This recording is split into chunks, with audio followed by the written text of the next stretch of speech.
دعوت اسلامی کی مرکزی مجلس شورا کے رکن حاجی محمد رفیع اتاری ان دنوں نیکی کی دعوت کی دھومیں مچاتے ہوئے سری لنکا کے دورے پر ہیں۔ اسی سفر کے دوران سری لنکا کے سٹی کولمبو میں مولانا غلام محمد کے گھر پر مختلف شعبہ زندگی سے وابستہ افراد و عاشقان رسول کے درمیان نیکی کی دعوت کا سلسلہ ہوا، جس میں رکن شورا نے اسلامی بھائیوں کی مختلف امور پر رہنمائی کی اور اختتام پر دعا و صلاۃ و سلام بھی پڑھا گیا۔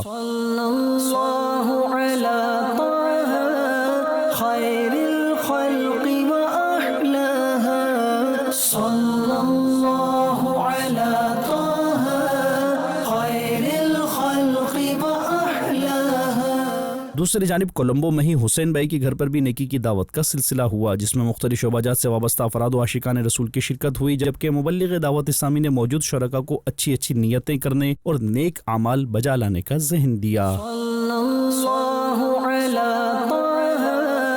خیر الخلق و احلاها